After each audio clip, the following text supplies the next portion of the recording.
Welcome back to First Year in Medical Device Sales. I am your host, Jacob McLaughlin, and I am so pumped to be coming to you guys today.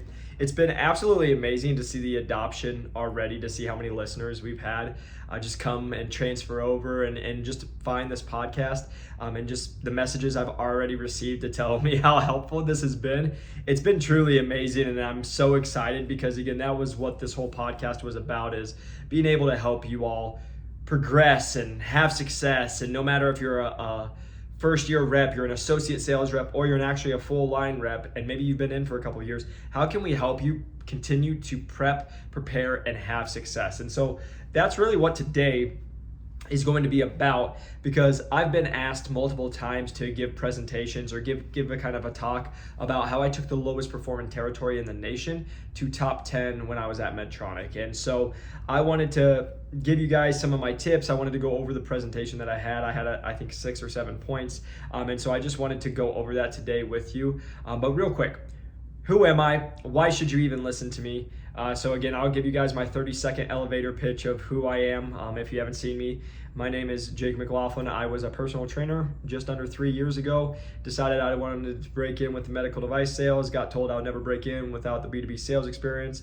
And I decided not to listen. Ended up getting 4 job offers with companies such as Stryker, J&J, Zimmer. Took a full line rep position with Medtronic. Then after that, I was able to go from the lowest performing territory to top 10, finished number 8, and then from there was headhunted, and now I'm a regional sales manager running the Western United States for Innovis Medical, which is a medtech startup, and so I cover the whole Western United States for them. And again, if you guys don't know, usually it takes about 7 to 10 years to be a regional manager, so I'm very blessed to have this opportunity to be with a medtech startup where we're working with the largest companies in the world and being able to sell a lot of really great products. So I'm just so thankful about that. And so again, that's a little bit of background. Also, if you don't know me, I've been able to help over 1,100 people to the day of this recording break into medical device sales with and without sales experience. We have new to medical device sales, where most people know me from when I first started. And so again, we've been able to help so many people break in. We do have a course where our average person breaks in under 10 weeks at over $91,000, which has been great, again, to the day of this recording. And so that's where a lot of people know me from. But again, I always am all about just wanting to continue to help you guys. And to every single person who ever listens to me, I hope you guys know my goal for you is just to have as much success and keep crushing it. Again, I don't want anything from you. It's why I put all the free content out there. Yes, we do have a course for new to medical device sales. So if anyone's interested or reaches out to you, again, we only take, as of this recording, about 5 people. We take 5 people, but again, we will be expanding that in the future, because our average person, we've gotten over 10 people in the last 2 months hired in under 8 weeks. So it's no longer taking even 3 months. We're getting them hired in under 2 months. And so it's been a lot of fun success. But I hope you guys just know, because a lot of times I'll have people reach out, oh, he does all this because of, money or anything. The easiest thing I can say to you guys, it's why I do YouTube for free. It's TikToks, Instagrams. If you guys get on LinkedIn, I just put all this stuff out for free, because again, you're talking to a guy who moved out here 5 years ago with $1,200 to my name. 6 years ago, I had $66 to my name. Was able to hustle, worked 100 hours a week to make $24,000 my first year. And then now being in med device sales, being a top 10 performer, financially changing my life, and being able to just help others. That's what I want to do. I'm a simple guy from Iowa, being able to have fun and being able to help a lot of people, and that's all I'm here. So I hope you guys know I don't want anything from you. I'm not trying to do anything on the side. It's just I literally want to help you have success, because I come from a place of abundance. I want you to win, because I believe if you win, I win, you win. You winning does not take away anything from me, which many people you will find in this industry thinks that. And again, there's enough to go around, and so I'm just hoping to bless you all and just give you as much information that I can that can hopefully help you be successful. So wanting to go over today turning a territory around. So like I said, I came in as a full line rep. Everyone, I've said my story a couple times, but when I came into the lowest performing territory in the nation. It was during the heart of COVID. So I didn't even meet my manager for a year into the industry. So I was all by myself. I had my teammate, but my teammate was running. So I had half of Arizona and New Mexico. He had the other half of Arizona and Vegas. And so even though I had his help, which Alex, shout out to you, buddy, absolute best. He helped me so much. It was also like he had to do his own stuff and he couldn't babysit. The funny part was, day 4 on the job, hadn't gone to training, hadn't even got my car or any of my equipment, and I was in a surgery. And so that's the thrown to the wolves, as many of you are probably experiencing right now. But that's why I always tell people, you think you're gonna go get this crazy training, it's gonna be amazing, and it's like, I didn't go to training for 3 weeks, and then again, it was all COVID, so it was a couple weeks of Zooms, and then you're back to it. Really, besides Alex, I was pretty much lone wolf all by myself, had to figure it out with the low performing territory. And so I just wanted to help you guys, because this is what I did to literally take it lowest performing to number 8. So this is the tips I can give to you. So if you are that rep or you're that associate working in a low performing territory, hopefully these are going to be tips that can help you guys. And I just want to, again, give you guys 7 steps that I can help you crush it. It's actually 8 steps now that I'm looking at it. So yeah, going into it. Number 1. So the first thing I did when I became the rep, again, just so you know why it was the underperforming territory, the rep before me had not really been in the territory, then got pregnant, so was out on leave, and basically was non-existent for 9 months, didn't show up to cases, people didn't feel supported. So I already walked into a territory that was not performing, and they did not have a great taste of the last rep. So I already was basically, and I always say this, I was already starting a level down, because it wasn't even like it was a fair level playing, because when I'd walk in and I'd tell them I worked for my company, they'd be like, oh my gosh, I hate you guys, or oh, you guys never show up. And so I had to go take the bad blood from the past rep, be able to handle that, and then also have them know who I was, and then change that around over the time. So what I did to make sure I had success, and I really focused on my first 3 to 6 months, not selling. I didn't know what I was doing. I just had turned, or actually my first month I was 25 years old in Med Device. I, again, was 26 the month after. And so again, 25 years old, just came in as a full line rep with the largest company of the underperforming with no help. It was a learning experience for sure. And so I came in, and what I did was I met with all my current customers. So many times people are going to be like, oh, I got into Med Device sales. Now I got to go crush it. Now I got to go get all these deals done. Now I got to go prospect. And the reality is you don't. You probably just need to meet the people that you're currently having. And we talk about this all the time in sales. A warm lead's way better than a cold lead. And what we mean by that is, if you have a warm lead, AKA you're already in business with them, or they've already purchased from you, or they used to back in the day, you just go back to them, because a lot of times it was just the rep or somebody didn't do their job, and now you can go fix that, compared to going and starting so brand new, going to someone trying to sell them and show them what your stuff is, and they don't even know you. And again, a lot of times if you're brand new like I was, you don't have your talk tracks, you haven't gone through the experience, you haven't learned how to read the room, you haven't even learned how to shut up and not talk the whole time like I had to learn. I would just go in, go to training, oh, we're amazing, and then just say everything to them. And then I realized, why am I talking about, cost savings when they're like, I don't pay for anything, I don't care about cost savings, I care about, patient outcome. I care about you know what I mean? So that's where it's just like learning what's the point of the doctor, what they're looking for. And so what I did was I did not sell. I never went into my accounts in the first 3 to 6 months trying to be like, I'm this rep, I'm trying to sell you this. That was never my thing, because that will leave a bad taste. Because again, that's like going out, and I always bring up dating because dating's always the easiest. That's like going up to a random, trying to make out with them, and they don't even know your name, and they're gonna be like, who the heck are you? It's gonna leave a bad taste in their mouth. So don't do that. Don't try to sell. It's go talk to everyone. I made sure that I was talking to scrub techs, nurses, OR directors, just janitors, anybody I could talk to just make relationships with, because again, that's what this industry is all about. But again, I was focused about helping others and just trying to get those connections and learning, because I knew it was going to help me in the long run. And I'm not trying to get anything from them. I'm just trying to introduce myself, learn about them, and then see the relationship we can build. Now, a second point I had on that is learn what the last rep did well and did not do well. So this was the saving grace to me, is every new account I would always sit down with, I was in GYN, so I would go to the GYN coordinator, and then I would sit them down and I said, hey, my name is Jacob, I'm the brand new rep, I'm so excited to be working with you, and thank you for taking time to meet with me today.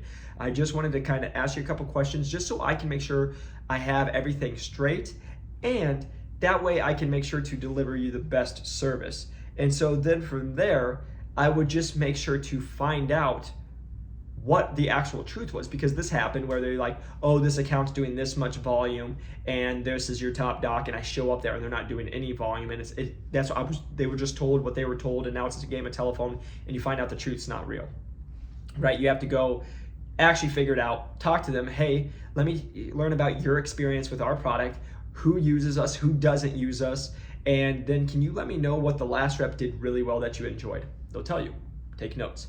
Then I would be like, okay, thank you so much. Can you let me know what they might have not done so well that you really didn't enjoy or you would like to see improved on from the next rep?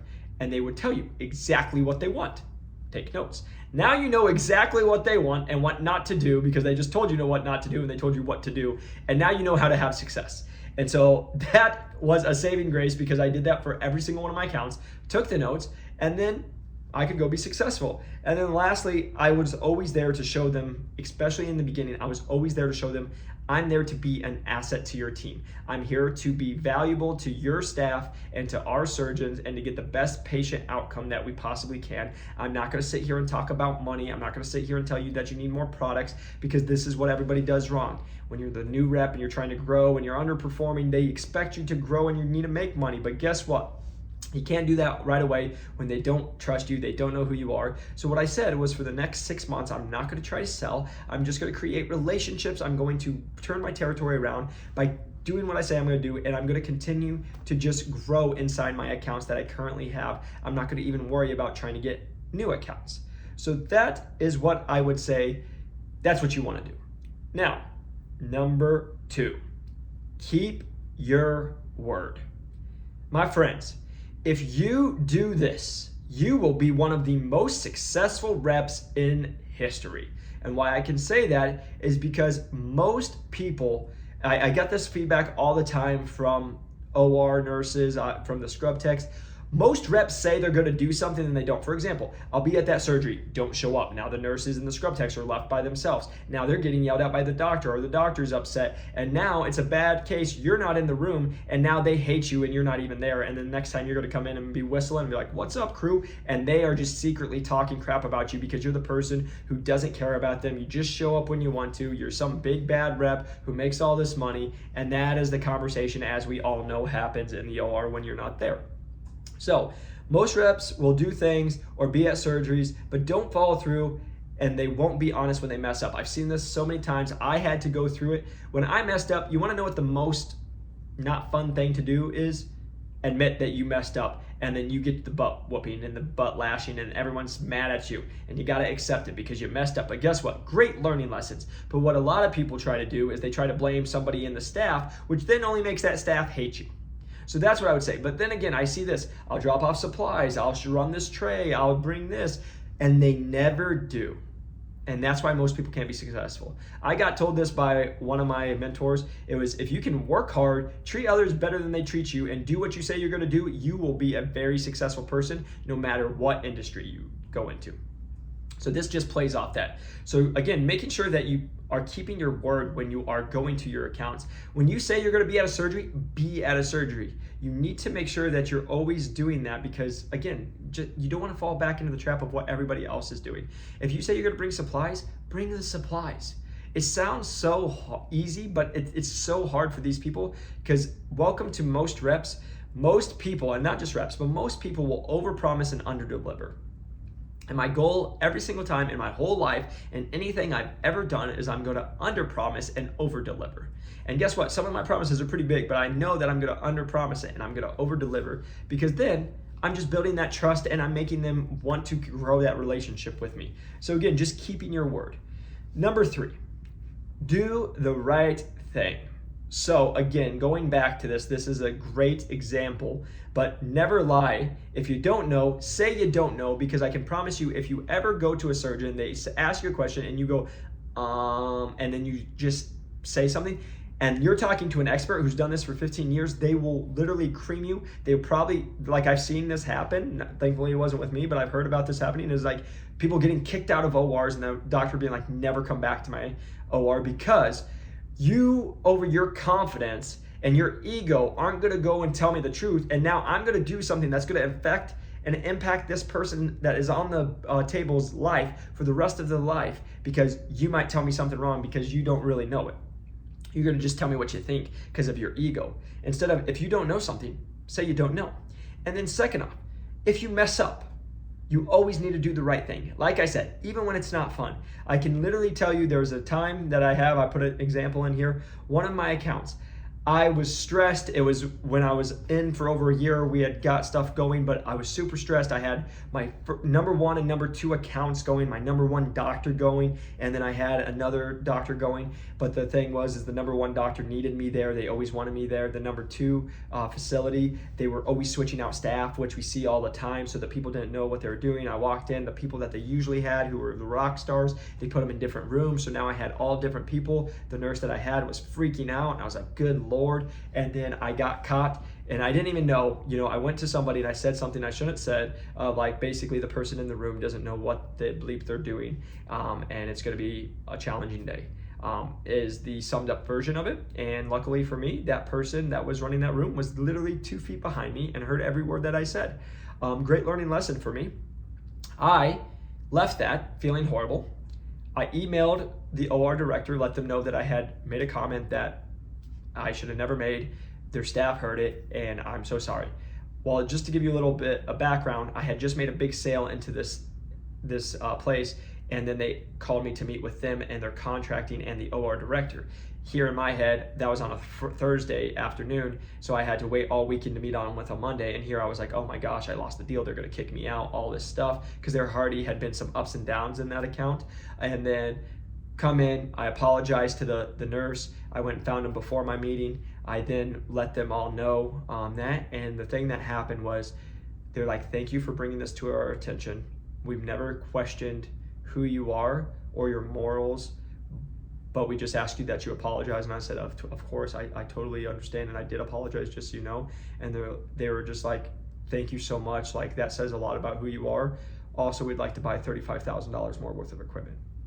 And so what I'm just saying to you guys is, it always is going to pay to take the high road, because even if that PO did not come, even if I did not make $1, it's not fair for me to be that jerk because I'm stressed out to say something that somebody should have never had to hear, that I should have even never said, and that their days are going to be impacted on. So again, it's just always do the right thing. It's just welcome back to just being a good human being. And guess what? We're all going to mess up. If you've been in med device sales, there's going to be the stressful times. There's going to be people who treat you horrible and you don't want to be nice to. But the thing I can always just say is take the high road and always do the right thing. And when you mess up, own up to it. It's not fun. It's called being an adult. And sometimes it sucks. And guess what? The worst part is when you do mess up, you know you messed up, and then you got to go get the butt whooping or the yelling that gets told to you, and you don't want to go through it, but you do it because you know, and it's a learning lesson.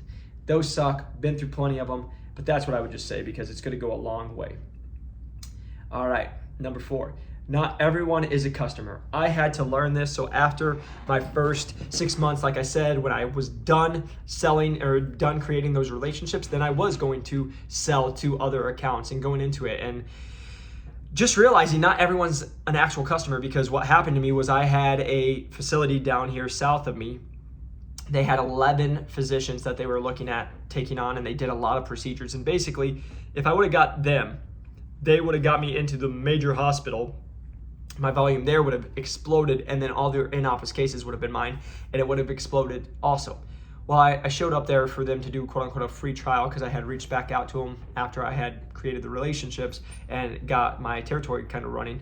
And the thing that I found out was they're like, yeah, we just want to do this. Well, I went in, did some trials with them, found out they had old equipment from the last rep that they had been keeping.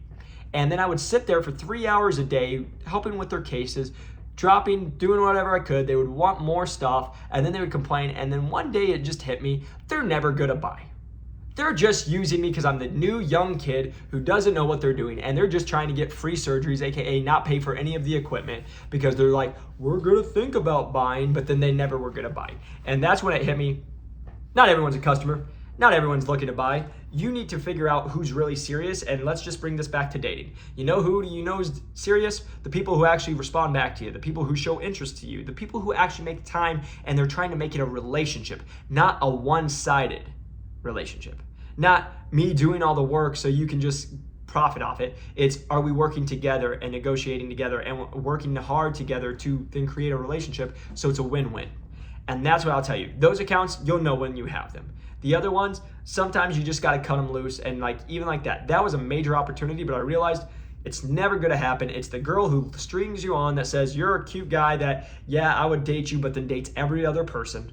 And then you're all by yourself, right? That's what it is. So you just got to learn, not everyone's a customer. Not everyone who looks at you, calls you cute, is wanting to date you. So you just have to go through that life and get it. But again, hopefully you guys get some humor out of it, because again, what I've just learned is dating, usually I can talk about business and some people are like, I just don't understand it, but I use an analogy that's dating and they're like, makes perfect sense. So hopefully that's helpful.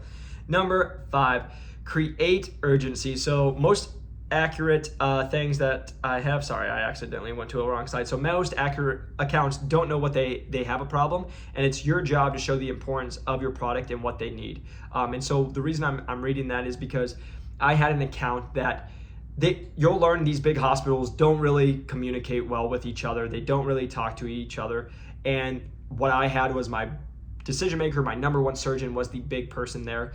They had the old equipment, but the surgery center across the street had the good equipment, the new equipment. And so she would go to the new equipment and use it at the surgery center, and then have to go to the hospital, and they would use the old equipment, and then she'd get pissed off because the things wouldn't go as well, and then they would be yelling. And so then I would go tell the hospital, and the hospital budgeted for it, but then they said they're just going to use the surgery centers, and I said, okay, we can do that, and they never did for 8 weeks. And then I was always running around, sweating, and one day I would always let them know every single time they didn't have it ran over. I would call the person who told me they weren't going to do it, who was in purchasing, and I was like, just so you know, I'm running, and I pray to God that they have it sterile and no one else is using it, because your team did not pick it up like you said they would. And so again, you guys can see where I created that urgency. And then after about the 7th or 8th time, I literally called him and I said, I'm done with this. I'm not running over. And the next time this happens, you will have the bad cases, and I will let the surgeon come speak to you themselves. I'm done running around. When you said that your staff can do this, and it's been 0 for 8, I've had to do it, and I've picked up your slack. So we are having a meeting this week. You need to call me back immediately, and otherwise I'm going to get the surgeon involved. Just so you guys know, I had a meeting 3 days later and closed a $41,000 deal. So that's a way to create urgency. You let people know, you give them their opportunity to give the chance, but then you create the urgency because you're letting them know that you're doing certain things. And again, they're never checking, they're never doing it. But what I can tell you is if my surgeon had to get involved, it would have got done even faster. But they have enough going on. I don't need to bug my surgeon. And just so you know, all that went on without my surgeon knowing anything. They'd be kind of frustrated that some of the cases wouldn't go well. But again, I got there early enough that I'm sprinting over to the surgery center, running over, getting the scopes to sprint back and make sure they're sterile. And again, there was just so much work involved. And so again, you can create the urgency. Number 2 on that point is talk to the right people. Again, I was talking to the people who were cutting the POs, so I was very hands-on with that, and then bring the decision makers in. And so that's when I had to contemplate and tell them that I would be bringing in the largest person who does the most volume in their hospital, and we can bring them in and we can get them. And if you don't want to do what they would like, they could probably go somewhere else and take their volume somewhere else too. So again, thankfully it never came to that, but just knowing that those are the people you need to understand who can make a big difference. Then close deals. And so what this means is people care who they are buying from. So I hear this all the time. Relationships don't matter. There's so much more than sales. Yeah, you're right. Not everything's a relationship sale, but people are, if you are an expert and you know what you're talking about, you provide value, and you're just a good person that they like, I promise you, deals are going to go well for you. I hear this all the time. Jacob, relational selling's dead. Okay. Like, people can tell me all that, but like, again, what about relational selling when you're an expert at also what you do? When you're really good, when you know every question that they're asking, and if you find out the questions, and when you know you've just put in the man hours and you've done the work, you've been in enough cases that you know what to do. That's the difference. Is most people will be like, they don't do the work. When you ask a question, they don't know the answer, and then they're just relying on the relationship. Yeah, that doesn't work. But when you work your butt off to become an expert in what you sell, you try to get in as many cases as possible. You're getting on calls with mentors. You're talking to other reps to learn as much as you can. When you don't know a question, you're reaching out and learning about it and learning that question, and so you know it for the next time and writing it down. And then you also know how to build the relationships. I promise you, deals will get done. You can do a great job. Most people are just too lazy to do that. use that urgency and being kind to win. So what I would just say that is when you are a good person, there's been so many times where I would get calls at 6:45 in the morning. They're like, oh my gosh, we didn't have what we needed. Can you please run this? And if I couldn't. But there would be some days I'm like, I'm running 32 minutes to come drop it off. Hopefully I can make it in time. Would do that. I would save their butt. But this is what I learned.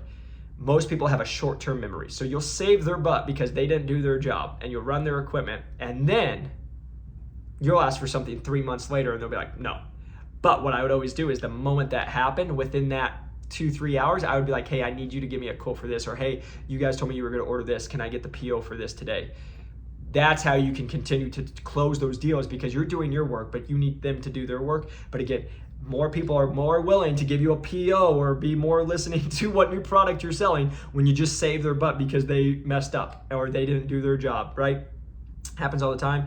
Again, going back to always following through. If you can just follow through, do what you say you're going to do, and follow through on everything you say, I promise you'll close those deals. Because again, now they have a reason to trust you. And again, this won't happen in 2, 3, 4, 5 months, but 6 months, 12 months, 18 months. Every single thing I did for the first 6 to 12 months, I always said, what am I doing today that's going to help my territory 6 to 12 months from now? You have that mindset, it really makes the change, or makes you change how you act. That's the biggest thing, is everybody's trying to get the win today, this week. How about if you try to get the win 6 months to 2 years from now? And even though I wasn't in my position for 2 years, I had the position, or in my mindset, I was going to be there for 5. So I was going to do something every single day to help that. Even if it's 1 or 2 things, what are you doing today to help your territory? And lastly, this is going to get people, and I already know it because I hear it all the time, but this is a very important one for number 8. Or whatever number we're on. Work harder. Well, geez, Jake, thanks for that. No, it's the reality of the truth. Most people are lazy. That's why people they don't win. Most people try to work smarter, not harder. But what if you worked harder and smarter? Then you just crush it. You will be the reason you are successful. Not your manager, not your territory, not your company, you. I put that in there because that year I finished number 8. Again, I told you guys I had no help. I was running 2 states by myself. I had not met my manager for a year. It was COVID. We went through back orders. I had money taken away from my stuff, from back orders and from accounts. And I could have sat there all day and had a million reasons why I can't perform, why I can't hit quota. I'm new. This is my first year, so I should get some slack. But instead, I just decided to suck it up, buttercup, work harder, and figure it out. And the last thing I'm going to finish on that is we're in medical device sales. There's a lot of people who don't like to see you win. There's a lot of people when you're the young buck that comes in and you work harder and then you're showing that they're not doing as well or they're lazy or you're hungry, they're going to put you down, they're going to talk crap, they're going to say negative things to you because they're intimidated and they are insecure because they're not doing it. I got this all the time. Easy young buck, easy young kid. Oh yeah, who are you to tell anybody? You're only 9 months in. But they couldn't see the urgency that I kept creating and I didn't care what they said and it rubbed a lot of people the wrong way. And all I can say is, yes, it can rub people the wrong way, but I still finished top 10 in my first year. That's all I'm going to say. To you guys out there that are the young go-getter people, go crush it. Because yeah, there will be people that are 2 or 3, 4 years in that don't like it because you're beating them and they haven't worked half as hard and now you're up for promotions before they are. There's going to be people who have been in for 5, 6, 8 years that don't like to see it because they see how hard you work and that you probably could take their job in 2 years. There's going to be people that say you can't do something, and let me just say this because we say it on our last podcast all the time. Eagles don't fly with pigeons. AKA, I don't listen to people that I'm not trying to be with because guess what? There's a different mindset to the rep who's trying to make $150K a year and the person who's trying to make $1 million a year. There's a different mindset to all of that. And so that's what I would just say you. This was what I'll end it with, is most people will put their doubts onto you. Most people will tell you what you can't do because they can't do it. And I will tell you, just because they can't do it doesn't mean you can't do it. I got told 1,000,000 times I'd never break in, did that. Got told I would never perform, did that. Got told I want to be able to go to a startup and be a regional manager with under 2 years of experience, did that. Got told I want to perform when I was at the MedTech company, just made a sale to the largest company in the world. I think we're doing all right. If you just believe in yourself, don't listen to others who are losers, who are going to try to tear you down. You believe in yourself and you keep going after and making the job and the life that you want, you will do great. And we only have 30 seconds left, so I'm going to hammer this home. You can be as good as you want to, so I hope this is helpful. Go turn the territory around. First Year in Medical Device Sales is here just to help you. We only want to help grow you. I want you to have success because, again, if you win, that wins for everybody. It's not coming from not winning, it's I want from abundance. I want to help you as much as I can. So if you can, press this like and subscribe button, share this with people. A 5-star review will help us grow this channel as it is brand new, and I appreciate you guys so much. Peace.